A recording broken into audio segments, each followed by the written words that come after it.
CN02కి వచ్చిన same as it is copy paste notification అనుకోవచ్చు. Okay. So ఈ నోటిఫికేషన్ ఎప్పుడు వచ్చింది? ఎగ్జామ్ అయిపోయిన తర్వాత. అంటే ఏంటి దీని పరంగా మనకి ఏం కనిపిస్తా ఉంది అంటే ఎగ్జామ్ అయిపోయిన తర్వాత కూడా ఈ నోటీస్ వచ్చింది అంటే దాని మీనింగ్ ఏంటంటే ఈ నోటీస్ ఏదైతే ఉందో అది మీ ఎగ్జామ్ డేట్‌కి ఎటువంటి ప్రభావం చూపించదు. Hello everyone. RRB NTPC graduate, under graduate notification వదిలి దగ్గర దగ్గరగా 6 నెలలకు పైగా కావస్తా ఉంది. అయితే ఇప్పటి వరకు ఎగ్జామ్ డేట్ గురించి ఒక్క క్లారిటీ కూడా ఎక్కడా కనిపించలేదు. కొంతమంది జూన్ 2 అంటారు, కొంతమంది జూలై 1 అంటారు, కొంతమంది మేలోనే ఉండొచ్చు అంటారు. అయితే ఈ మధ్య కాలంలో మనకి ఏమైపోయింది అంటే ఈ 2, 3 రోజుల్లో ఎస్సీ క్యాస్ట్ సర్టిఫికేట్ ఒకటి అప్లోడ్ చేయమని చెప్పి మనకి ఒక నోటిఫికేషన్, ఒక నోటీసు కనిపిస్తా ఉంది. ఇది ఎవరెవరు అప్లోడ్ చేయాలి, ఎవరెవరికి ఇది రిలేట్ అవుతుంది అని చెప్పి మనం క్లియర్‌గా మాట్లాడుకుందాము. దాని తర్వాత ఎగ్జామ్ డేట్ ఈ ఎస్సీ క్యాస్ట్ సర్టిఫికేట్ ఏదైతే అప్లోడ్ చేయమన్నారో దాని పరంగా చూసుకుంటే వీళ్ళు జూన్ 1 లాస్ట్ డేట్ ఇది అప్లోడ్ చేయడానికి అంటున్నారు. దీన్ని బేస్ చేసుకొని చాలా మంది ఏమంటున్నారంటే మే మొత్తంలో ఎగ్జామ్ ఉండకపోవచ్చు అండ్ జూన్ నెలలో కూడా ఇది అప్లోడ్ చేయమన్నారు కాబట్టి జూన్ నెల మొత్తం కూడా మనకి దొరకవచ్చు, జూలైలో ఎగ్జామ్ ఉంటుంది అని చెప్పి కొంతమంది అంటున్నారు. ఇది తప్ప రైటా అనేది ఈ అనాలిసిస్ కూడా మనం విత్ ప్రూఫ్స్తో మనం మాట్లాడుకుందాము. గతంలో ఏం జరిగింది, ఇప్పుడు ఏం జరగబోతుంది అనేది మనం క్లియర్గా ఈ అనాలిసిస్ ఖచ్చితంగా తప్పే అంటాను. నేను విత్ ప్రూఫ్సే మాట్లాడతాను. ప్రశాంతంగా మీరు చూస్తూ ఉండండి వీడియోని. అండ్ దాని తర్వాత వేకెన్సీస్ ఏమన్నా ఇంక్రీజ్ అవుతాయా అనేది కూడా మనం క్లియర్గా ఈ వీడియోలో డిస్కస్ చేసుకుందాము. Let's start our video. Welcome to sky academy. అయితే ఫస్ట్ మనం ఒక టైప్ ఆఫ్ వాదన ఏంటి, ఏదైతే జూన్ 1 ఏదైతే ఉందో దానికి సంబంధించి ఫస్ట్ ఏదైతే సర్టిఫికేట్ అప్లోడ్ చేయమంటున్నారు జూన్ నెల మొత్తంలో మనకి ఎగ్జామ్ ఉండదు అని చెప్పి కొంతమంది ఖచ్చితంగా చెబుతున్నారు. దానికి సంబంధించి మనం మాట్లాడుకుందాం. అసలు ఆ వాదన ఏంటి? ఆర్ఆర్బి పాట్నా ఏదైతే ఆర్ఆర్బి మనకి చూసుకుంటే బీహార్కి సంబంధించి ఏదైతే ఉందో వీళ్ళ అఫీషియల్ వెబ్సైట్లో ఒక నోటిఫికేషన్ అయితే మనకు కనిపిస్తూ ఉంది. ఏంటయ్యా ఇది అని చెప్పి చూసుకుంటే CN05 మీ అందరికీ తెలిసిందే. గ్రాడ్యుయేట్‌కి సంబంధించి ఏదైతే నోటిఫికేషన్ ఉందో CN05 అండర్ గ్రాడ్యుయేట్ కాదు, గ్రాడ్యుయేట్‌కి సంబంధించి ఈ నోటీస్ వచ్చింది. CN05కి సంబంధించి చూసుకుంటే notice for sending the latest caste and community certificate. లేటెస్ట్‌గా ఈ మధ్య కాలంలో తీసినది మనకి అప్లికేషన్‌కి సంబంధించి పంపించండి అని చెప్పి CN05 దాని తర్వాత 05 సంబంధించి మనకి ఒక నోటిఫికేషన్ వచ్చింది. అయితే దీనికి సంబంధించి ఈ నోటీస్‌కి సంబంధించి చూసుకుంటే ఏమంటున్నారు, వాళ్ళ నోటీస్‌లో ఏమంటున్నారు మన బీహార్ సంబంధించి వాళ్ళు అని చెప్పి చూసుకుంటే మనకి ఏదైతే notice for sending the latest community certificate కావాలంట వాళ్ళకి. ఎవరికి? అది కూడా ఏంటి, ఎవరికి?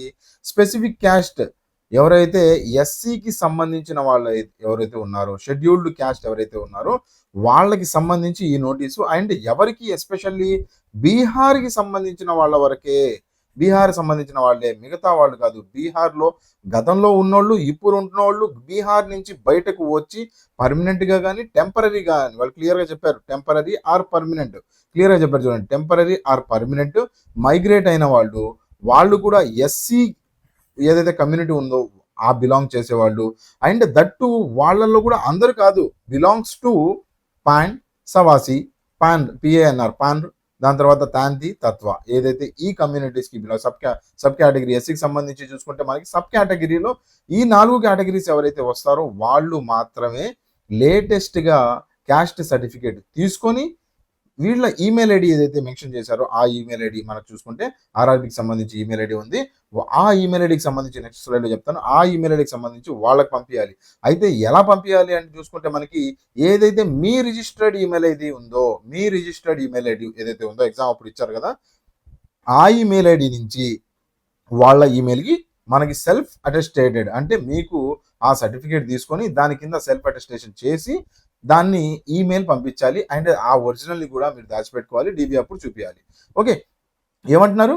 కమ్యూనిటీ ఏదైతే మీరు ఉన్నారో, ఎస్సీ కమ్యూనిటీ ఎవరైతే ఉన్నారో వాళ్ళకి సంబంధించి వాళ్ళు బీహార్ స్టేట్ అని క్లియర్గా వాళ్ళు మెన్షన్ చేశారు.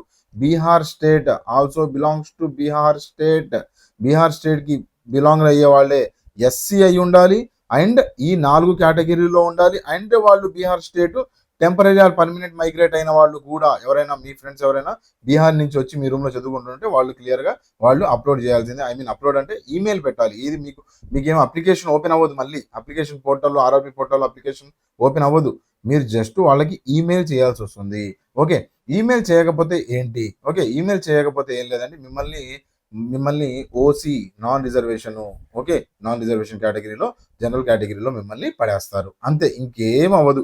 మీ నోటిఫికేషన్ ఏం క్యాన్సిల్ అవ్వదు, మీ అప్లికేషన్ ఏం క్యాన్సిల్ అవ్వదు, ఏమవ్వదు. ఓకే.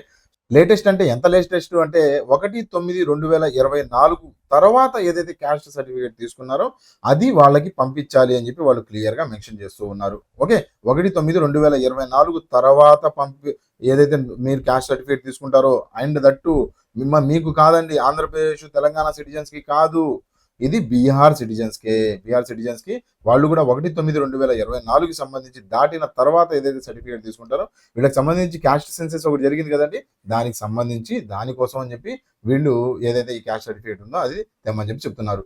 ఎప్పటిలోగా తీసుకొని రావాలి, ఎప్పటిలోగా ఈమెయిల్ ఐడికి పంపించాలి అని చూసుకుంటే 1/6/2025 ఇక్కడే మొత్తం ప్రాబ్లం వచ్చింది. ఈ డేట్ ని చూసుకొని అందరు ఏమంటున్నారంటే ఈ డేట్ తర్వాతే ఎగ్జామ్ జరగవచ్చు, ఈ డేట్ ముందు ఎగ్జామ్ ఉండదు, ఈ డేట్ తర్వాత కూడా ఒక నెల చేసేద్దాము అని చెప్పి క్లియర్ గా వాళ్ళు అనుకుంటున్నారు. అయితే ఈమెయిల్ పంపించేటప్పుడు మీరు క్లియర్ గా మీ application registration number, applicant name, దాని తర్వాత registered mobile number, CN number ఏదైతే మీకు రిజిస్ట్రేషన్ అప్పుడు వచ్చిందో అది, దాని తర్వాత ఓల్డ్ క్యాస్ట్ ఏదైతే అప్లోడ్ చేసి ఉన్నారు కదా మీరు, ఆ ఓల్డ్ క్యాస్ట్ అండ్ ప్రస్తుతం ఏదైతే రివైజ్డ్ క్యాస్ట్ ఏదైతే తీసుకున్నారో అది వాళ్ళు ఈమెయిల్ ఐడి ఏదైతే AS-RRB-ADI@nic.in అనే ఈ ఈమెయిల్ ఐడికి వాళ్ళు పంపించాలి అని చెప్పి క్లియర్గా చెబుతున్నారు.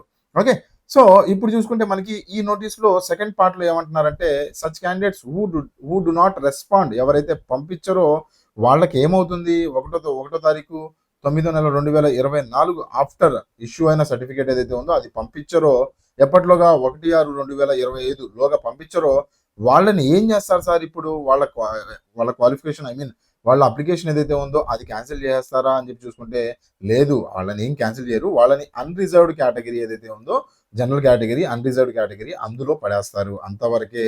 అది కూడా మీరు చూసుకుంటే ఎప్పటి వరకు టైం ఉందంటే 1/6/2025 వరకు టైం ఉంది. సో ఇప్పుడు మనం మెయిన్ టాపిక్ లో వచ్చేస్తాం, ఎగ్జామ్ డేట్ ఎప్పుడు.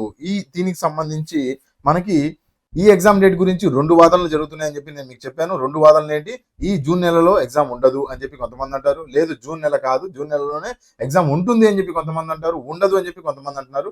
సో ఏది క్లియర్, నా స్టాండ్ ఏంటి అనేది మీకు క్లియర్ గా చెప్తాను. అయితే చెప్పే ముందు ఎగ్జామ్ డేట్ గురించి డిస్కస్ చేసుకునే ముందు మీ అందరికీ తెలిసిందే మన యాప్ లో డిఫరెంట్ ఆర్ఆర్బీకి సంబంధించి, రైల్వేకి సంబంధించి మంచి కోడింగ్ క్లాసెస్ లో అద్భుతమైన క్లాసెస్ అండి, మీకు లైఫ్ లో మీరు మర్చిపోలేరు. మనకి ఆర్ఆర్బీ ఎన్టీపీసీకి కానీ లేదంటే జిఎస్ ఉన్న ప్రతి ఎగ్జామ్ లో మనకి గేమ్ చేంజర్ జిఎస్ఏ అవుతుంది. ఎందుకంటే సిలబస్ బాగా వ్యాస్ట్ గా ఉంటుంది. ఆప్టిట్యూడ్, రీజనింగ్ ఇలాంటివి చూసుకున్నానికి సిలబస్ చూసుకుంటే మీకు ఒక స్ట్రిక్ట్ గా ఒక 10 topics aptitude, 10 topics reasoning major గా ఉంటాయి, దానికి మించి వెళ్ళదు. కానీ జిఎస్ లో చూసుకుంటే మీ కరెంట్ అఫైర్స్ కానీ, ఆప్టిట్యూడ్ కానీ, రీజనింగ్ కానీ, పాలిటీ కానీ అన్నీ ఉంటాయి. మీకు కరెంట్ అఫైర్స్ లింక్ చేసుకుంటూ చదవాలి. అన్ని ఫ్యాక్ట్స్ మీ మైండ్ లో పెట్టుకోవాలి అంటే అంత ఈజీగా పెట్టుకోలేరు. కానీ మన కోర్సెస్ ఎలా ఉంటాయంటే, ఒక్క డెమో ఎగ్జాంపుల్ చెప్తాను చూడండి. చాలా మంది ట్యూటర్స్ మీకు అర్థమయ్యేలా చదువుతూ ఉంటారు, కానీ గుర్తు పెట్టుకునేలా కావాలి. గుర్తు పెట్టుకునే అర్థం ఒకటి అయితే సరిపోతుందా? ఈ గవర్నమెంట్ కాంపిటేటివ్ ఎగ్జామ్స్ లో ఇప్పుడు కావాల్సింది మీకు గుర్తు పెట్టుకోవడం, గుర్తు పట్టడం మీకు కావాలి. ఆప్షన్ బేస్ ఎగ్జామ్స్ లో మీరు గుర్తు పట్టుకోవాలి, రైట్? హిస్టరీకి సంబంధించి చూసుకుంటే క్రోనాలజీ ఏదైతే ఉంటుందో, రాజుల క్రోనాలజీ, అది చాలా కష్టంగా గుర్తుపెట్టుకుంటూ ఉంటారు. కానీ సింపుల్ గా ఎలా గుర్తుపెట్టుకుంటారో చూడండి. ఒక చిన్న ఎగ్జాంపుల్ తో చెప్తాను. మౌర్యన్ క్రోనాలజీ, చంద్రగుప్త మౌర్య, దాని తర్వాత ఆయన తర్వాత వచ్చిన రాజు బిందుసార, ఆయన తర్వాత వచ్చిన రాజు అశోక. ఎలా సింపుల్ గా గుర్తుపెట్టుకుంటారు, ఏబిసి అనే లెటర్స్ మీరు గుర్తుపెట్టుకుంటే, చిన్నప్పుడు ఏబిసిలు చదువుకున్నారా, ఏబిసి గుర్తుపెట్టుకుంటే C for Chandragupta, B for Bindusara, A for Ashoka the great. ఇలా మీరు సింపుల్ క్రోనాలజీతో సింపుల్ గా గుర్తుపెట్టుకోవచ్చు. హరప్పా నాగరికతలో మీకు బయలుపడ్డ ఏమేమి బయలుపడ్డాయి, ఎక్స్కవేషన్ లో వాళ్ళకి ఏమేమి బయలుపడ్డాయని చెప్పి అడుగుతూ ఉంటారు. చాలా సింపుల్ గా ఎలా గుర్తుపెట్టుకుంటారు చూడండి. హరప్పా అనే దాంట్లో మీరు రిపీట్ అనే పదంతో డబల్ లెటర్స్ వస్తూ ఉంటాయి, రిపీట్ అవుతూ ఉంటాయి. కాపర్ బులాకార్డ్ దొరికింది హరప్పాలో, సిఓపిపి డబల్ లెటర్స్, బులాకార్డ్ డబల్ ఎల్. మనకి డబల్ లెటర్స్ చూసుకుంటే మీరు ఏదైనా ఎక్స్కవేషన్స్ వేరే తీసుకుని చూడండి, డబల్ లెటర్స్ ఎక్కడ కనిపించినాయి, అవి హరప్పాలోనే కనిపిస్తూ ఉంటాయి. పాటరీ దొరికింది వాళ్ళ దగ్గర నుంచి, డబల్ టీ దొరుకుతూ ఉంటుంది. శాండ్ స్టోన్ స్టాచ్యూ, ఎస్ మనకి డబల్ ట్రిపుల్ కనిపిస్తూ ఉంటుంది. దాని తర్వాత హరప్పా నాగరికతలో కన్నింగ్హామ్ అనే అతనికి ఒక సీలు బయలుపడిందండి. అతను కనుక్కున్నాడు, ఒక బుల్లు ప్లస్ దాని మీద 5 లెటర్స్ ఉన్నాయి, ఒక ఎద్దు అను 5 లెటర్స్ దాని మీద కనిపిస్తూ ఉంటాయి. అందులో చూసుకుంటే మీకు కన్నింగ్హామ్ డబల్ ఏ అని కనిపిస్తూ ఉంటుంది. కింద 4 పేర్లు ఇచ్చేస్తారు, ఎవరికి దొరికింది ఆ హరప్పా నాగరికతలో సీలి ఎవరికి దొరికింది అని చెప్పి 4 ఇచ్చేస్తారు, 4 ఆప్షన్స్ ఇచ్చేస్తారు. ఇందులో ఒక చోట కన్నింగ్హామ్ డబల్ ఎంతో మనకు కనిపిస్తూ ఉంటుంది. సింపుల్ గా మనకి హరప్పా నాగరికత సింపుల్ గా టీచ్ చేసుకోవచ్చు. టెరాకోటా టూల్స్ దొరికినాయి, RRO. దాని తర్వాత కొఫైన్ దొరికింది, కొఫాన్ బరియాలు, ఒక డబ్బాలో సమాధి చేసిన ఒక బాక్స్, కెఫైన్ బాక్స్ ఒకటి దొరికింది. కొఫైన్ CFF మనకు కనిపిస్తూ ఉంటుంది. ఇలా మనకి హిస్టరీకి సంబంధించి ఇలా సింపుల్గా గుర్తుపెట్టుకోవచ్చు. పాలిటిక్స్ సంబంధించి ఆర్టికల్స్ గుర్తుపెట్టుకోవడం చాలా కష్టం అవుతా ఉంటుంది. దాని తర్వాత అక్కడ ఉన్న పేర్లు ఫస్ట్ అగ్రికల్చర్ మినిస్టర్ ఎవరు, ఫుడ్ అండ్ అగ్రికల్చర్ మినిస్టర్ ఎవరు అని చెప్పి అడుగుతారు మీకు పాలిటిక్స్ సంబంధించి. డాక్టర్ రాజేంద్ర ప్రసాద్ గారు, హానరబుల్ రాజేంద్ర ప్రసాద్ గారు. ఈయన ఎలా గుర్తుపెట్టుకుంటాం, ఫుడ్ అండ్ అగ్రికల్చర్కి ప్రసాద్ అనే పదంలోనే ప్రసాదం ఉంది. ఫుడ్ అండ్ అగ్రికల్చర్ ప్రసాదం అనేది సింపుల్గా వీళ్ళ పేరుతో మనం సింపుల్గా గుర్తుపెట్టుకోవచ్చు. హానరబుల్ రాజేంద్ర ప్రసాద్ గారిని మనం ఆయన పేరుని ఇలా కొద్దిగా గుర్తుపెట్టుకుంటే సరిపోతుంది. మౌలానా అబ్దుల్ కలాం ఆజాద్ గారు చిన్న పిల్లలకు సంబంధించి ఎప్పుడు చూసినా మనకి ప్రస్తుతం అబ్దుల్ కలాం గారిని చూసుకున్నాం అనుకుంటే చిన్న పిల్లలతో ఆయన ఎక్కువ సంభాషిస్తూ ఉంటాడు. అప్పుడు అబ్దుల్ కలాం ఆజాద్ గారు కూడా ఎడ్యుకేషన్ సంబంధించి బాగా ఆయన ఫస్ట్ మినిస్టర్గా మనకి కనిపిస్తూ ఉన్నారు. ఇలా సింపుల్గా గుర్తుపెట్టేసుకోవచ్చు. ఇలా మనం డిఫరెంట్ ట్రిక్స్తో వాడుకుంటూ వెళ్ళాం అనుకుంటే మనకి ఏపీ హిస్టరీ కానీ మన హిస్టరీ కానీ లేదంటే హరప్పా కానీ హిస్టరీ కానీ ఏదైనా సరే, బయాలజీకి సంబంధించి చూడండి, బయాలజీకి సంబంధించి టేస్ట్ బడ్స్ ఏవైతే ఉన్నాయో టేస్ట్ బడ్స్ని మనం ఏమంటాం, టేస్ట్ బడ్స్ ఎక్కడ ప్రెజెంట్ అవుతాయని చెప్పి మనకి ఆర్ఆర్బి ఎన్టీపీసీలో గతంలో అడిగిన ప్రశ్న, టేస్ట్ బడ్స్ ఎక్కడ ఉంటాయి అని చెప్పి అడిగితే ఫ్యాఫిల్లో ఉంటాయి. ఫ్యాఫిల్లో ఎక్కడ ఉంటాయి సింపుల్గా గుర్తుపెట్టుకోవడానికి చూడండి, పిల్ అనే పదంలోని ఫ్యాఫిల్లో పిల్ అనే పదం కనిపిస్తూ ఉంటుంది. పిల్ అంటే ఏంటి, మాత్ర. ఎలా ఉంటుంది, చేదుగా ఉంటుంది. చేదు అంటే ఏంటి, టేస్ట్.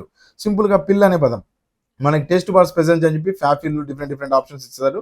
ఫ్యాఫిల్లో ఫిల్ మనకు కనిపిస్తూ ఉంటుంది. ఫిల్ అంటే చేదుగా ఉంటుంది, చేదుగా అంటే టేస్ట్ అనేది సింపుల్గా ఇంటర్లింక్ చేసుకుంటే ఇలా సింపుల్గా గుర్తుండిపోతుంది.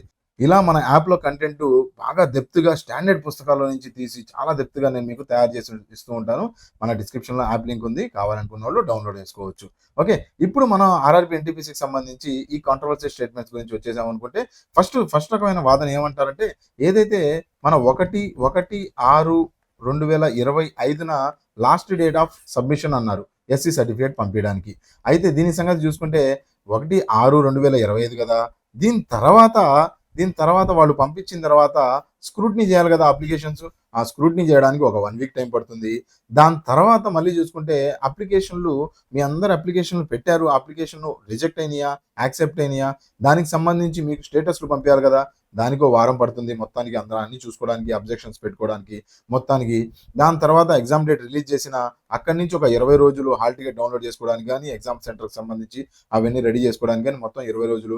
ఓవరాల్గా చూసుకుంటే ఒక దగ్గర ఒక 30 నుంచి 40 రోజులు దీనికి వెళ్ళిపోతుంది. సో ఆరో నెలకు సంబంధించి చూసుకుంటే 6వ నెల 1/6 నుంచి ఒక 40 రోజులు ముందుకు వేసుకున్నాము అనుకుంటే మనకు చూసుకుంటే దగ్గరగా 15వ తారీఖు 7వ నెల అంటే జూలై నెలకి టచ్ అయిపోతా ఉంది. ఇప్పటి వరకు ఎగ్జామ్ ఉండదండి అని చెప్పి కొంతమంది వాదన. ఓకే, అవునా? సో ఈ వాదన ప్రకారం చూసుకుంటే 15వ తారీఖు జూలై వరకు మనకి ఎగ్జామ్ కనిపించట్లేదు. రైట్. రెండో రకమైన సెట్ ఆఫ్ వాదన నేను చెప్తాను చూడండి.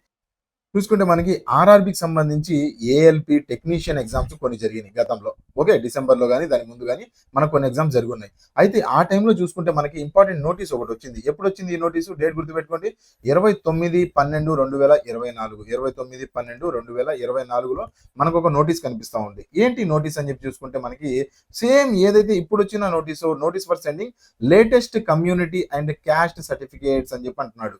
Latest community caste certificate same as it is అవే 4 క్యాస్ట్లు పెట్టారు. ఈ నోటీస్ ఎప్పుడు వచ్చింది అని చెప్పి చూసుకుంటే మనకి ఎప్పుడు వచ్చింది, ఇది ఎగ్జామ్ అయిపోయిన 29/12/2024 అంటే ఎగ్జామ్లు కూడా ఆ టైంకి ఎగ్జామ్లు కూడా అయిపోయినాయి. అప్పుడు వచ్చింది సేమ్ యాజ్ ఇట్ ఈజ్ మనకి దేనికి ఇది CN02కి వచ్చింది. మందేంటి ఆర్ఆర్బి ఎన్టీపీసీ CN05. CN02కి వచ్చిన same as it is copy paste notification అనుకోవచ్చు. ఓకే, సో ఈ నోటిఫికేషన్ ఎప్పుడు వచ్చింది, ఎగ్జామ్ అయిపోయిన తర్వాత. అంటే ఏంటి, దీని పరంగా మనకి ఏం కనిపిస్తూ ఉంది అంటే ఎగ్జామ్ అయిపోయిన తర్వాత కూడా ఈ నోటీస్ వచ్చింది అంటే దాని మీనింగ్ ఏంటంటే ఈ నోటీస్ ఏదైతే ఉందో అది మీ ఎగ్జామ్ డేట్కి ఎటువంటి ప్రభావం చూపించదు. దేనికి చూపిస్తుంది అంటే మీ డాక్యుమెంట్ వెరిఫికేషన్ ఏదైతే ఉందో దానికి సంబంధించి ప్రభావం చూపిస్తుంది. వాళ్ళు క్లియర్గా చెప్పారు కదా, మీరు ఒకవేళ ఈ నోటిఫికేషన్కి సంబంధించి ఏదైతే సర్టిఫికేట్ 1/6/2025 లోపల పంపించకపోతే మిమ్మల్ని ఓసీగా ట్రీట్ చేస్తాము అంటున్నారు. ఓసీగా ట్రీట్ చేయడం, ఎస్సీగా ట్రీట్ చేయడం, ఎస్టీగా ట్రీట్ చేయడం ఎప్పుడు జరుగుతుంది, మీకు ఏదైతే రిజర్వేషన్ ఎప్పుడు వర్తింపజేస్తారు, ఎప్పుడైతే మీ కట్ ఆఫ్ లిస్ట్ వస్తుందో ఆ టైంలోనే ఈ రిజర్వేషన్ అనే మాట మీకు యూజ్ అవుతుంది. దాని అంతవరకు మీకు ఎటువంటి రిజర్వేషన్తో ఎటువంటి అవసరం కనిపించదు. అవునా? ఎగ్జామినేషన్ హాల్లో మీ రిజర్వేషన్తో ఏమైనా సంబంధం ఉంటుందా? ఉండదు కదా. సో అలానే మీ డాక్యుమెంట్ వెరిఫికేషన్ మొత్తం అయిపోయిన తర్వాత కట్ ఆఫ్కి సంబంధించి మిమ్మల్ని పిలవాలి అనుకుంటే, డీవీకి పిలవాలన్నా ఆ టైంలో ఏదైతే మీ కంప్యూటర్ ప్రొఫెషన్ టెస్ట్ అయిపోయిన తర్వాత యూజ్ అయ్యే ఈ కమ్యూనిటీ సర్టిఫికేట్ అప్పటి వరకు ఎటువంటి యూజ్ లేదు. అండ్ నేను చెప్పేది ఏంటంటే దీనికి సంబంధించి మీ ఎగ్జామ్ డేట్కి ఎటువంటి ఇంటర్లింకు లేదు, గ్రహించాలి. పాస్ట్ నోటిఫికేషన్స్లో చాలామంది ఇప్పుడు కొత్తగా వచ్చేసిన చాలామంది కష్టపడిపోతూ ఉంటారు, చెప్పేస్తూ ఉంటారు ఏంటి ఎగ్జామ్ డేట్ ఇది అది అని. ఓకే, ఈ నోటీస్ వచ్చేసింది అంటే దీని తర్వాత 1 నెల తర్వాత ఎగ్జామ్ ఉంటుంది, ఎప్పటి వరకు ఎగ్జామ్ ఉండదు అని చెప్పి. జూలైలో ఉండొచ్చు, ఓకే జూలైలో ఉండొచ్చు, లేదా ఆగస్టులో అయినా ఉండొచ్చు. కానీ ఈ నోటీస్కి దానికి లింక్ చేయొద్దు అంటున్నాను నేను. ఈ నోటీస్ని ప్రభావితం చేసుకొని, ఈ నోటీస్ని ప్రామాణికంగా చేసుకొని అలా డిసైడ్ చేయకండి. మీ ఎగ్జామ్ జూన్లో అయినా ఉండొచ్చు, జూలైలో ఉండొచ్చు. నాకు తెలిసి మాక్సిమం జూన్లో ఉండొచ్చు అని చెప్పి అనిపిస్తూ ఉంది. ఓకే, ఎందుకంటే లైనప్లో చాలా ఎగ్జామ్స్ ఉన్నాయండి. గ్రూప్ డి ఎగ్జామ్స్ ఉన్నాయి, అండర్ గ్రాడ్యుయేట్ ఎగ్జామ్ చేయాలి, గ్రాడ్యుయేట్ ఎగ్జామ్ చేయాలి. దగ్గరగా 1 crore స్టూడెంట్స్ ఎవరైతే ఉన్నారో వాళ్ళందరూ వెయిట్ చేస్తున్నారు రైల్వేకి సంబంధించి ఎగ్జామ్స్, ఎస్ఎస్సికి సంబంధించి ఎగ్జామ్స్ సంబంధించి. ఓకే, ఆల్ ఇండియా లెవెల్లో చెబుతున్నాను. సో ఇలా చూసుకుంటే ఓవరాల్గా ఉండొచ్చు, దీన్ని ప్రభావితం చేయదు. ఈ నోటీస్ ఏదైతే ఉందో ఆ నోటీసు మన ఎగ్జామ్ డేట్ని ప్రభావితం చేయదు. మీరు ఆ దృష్టిలో పెట్టుకొని ప్రిపరేషన్ పెట్టుకోకండి. ఖచ్చితంగా మీరు జూన్లోనే ఎగ్జామ్ ఉంటుందని చెప్పి ప్రిపరేషన్ మొదలు పెట్టుకోండి, కంప్లీట్ చేసుకోండి. ఎంసీక్యూస్ మన యాప్లో ఆల్రెడీ ఫ్రీగా ఎంసీక్యూస్ అవన్నీ నేను మీకు ప్రొవైడ్ చేశాను. పీవైక్యూస్ కూడా నేను మీకు ప్రొవైడ్ చేస్తున్నాను. ఫ్రీగా ప్రశాంతంగా వెళ్ళి రాసుకోండి అండ్ ప్రిపేర్ అవ్వండి. ఓకే, మన యాప్లో కూడా చాలా తక్కువ ప్రైజెస్లో ఆల్రెడీ కోర్సెస్ రన్ అవుతా ఉన్నాయి. ఎవరైనా కావాలనుకుంటే చూడొచ్చు. అండ్ నోటిఫికేషన్కి సంబంధించి ఏమైనా డౌట్స్ ఉంటే నాకు టెలిగ్రామ్ ఛానల్లో పర్సనల్గా జాయిన్ అయ్యి చెప్పొచ్చు. అండ్ మీకు ఏమైనా డౌట్స్ ఉన్నాయా, లేదంటే లేదు ఈ వాదనే కరెక్ట్ ఆ వాదనే కరెక్ట్ అంటారా, కామెంట్లో చెప్పండి. ఇంకా ఎక్స్ప్లెయిన్ చేయమంటే చేస్తాను. That's it for today friends. Thank you for watching. Have a nice day. By.